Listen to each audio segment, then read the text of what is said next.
Order your priorities. As you climb the ladder of leadership in next years, you will obviously become more engaged and more involved. There is a temptation to begin to neglect other areas of your life, so you must be wise.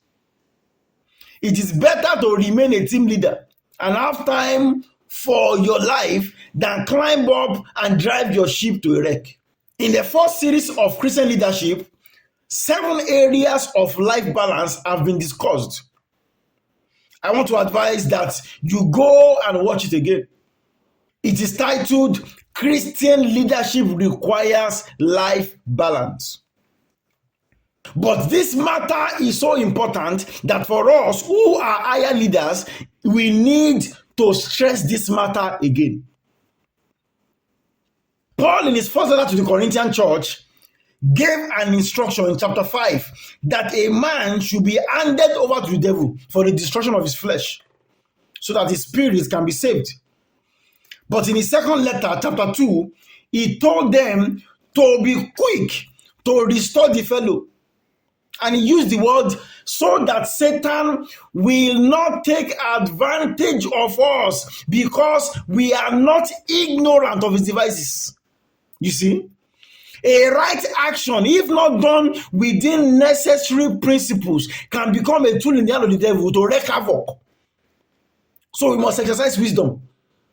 Under no circumstances should your services to God begin to negatively affect your responsibility and relationships. Your responsibility to your wife, to your children, to your parents. You must be careful. Such offering will no longer be acceptable by God. We need to understand this. It's a very important matter. Jesus rebuked the Pharisees for this very thing, because they taught people to give what was meant to their parents to God. And Jesus said, woe on you for teaching people this kind of wrong doctrine. Such offering is not acceptable. Be wise. It is also important for you to not allow your service to God to negatively affect your fellowship with God. In fact, nothing should affect your work with God and your fellowship with His Word and your prayer life.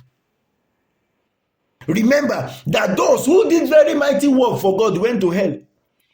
But the man who worked with God was caught up to heaven. The Bible says Enoch walked with God and he was not, because God took him.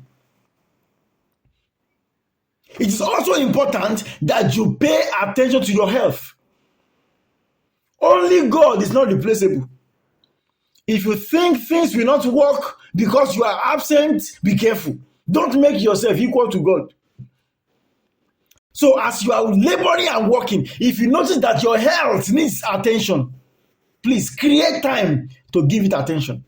Take a leave of absence. If you sense that your work with God or your relationship are experiencing strain because of your service or because of your work in SGS, please take a leave of absence to work things out, then return when a good balance has been achieved. Do not sacrifice your personal work with God or your relationship for service.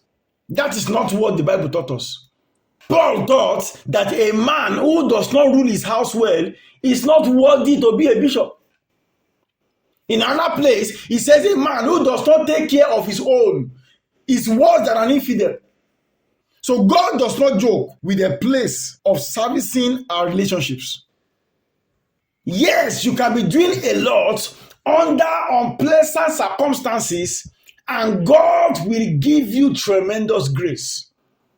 But if you get to know that a little more time, a little more attention is what is required, then be humble with yourself and sincere with yourself and step out for a while to sort things out. Yes, we want people to be excellent. We want people to be committed. Yes, we want you to be persistent and resilient, but not at the expense of your health, your family, or your work with God.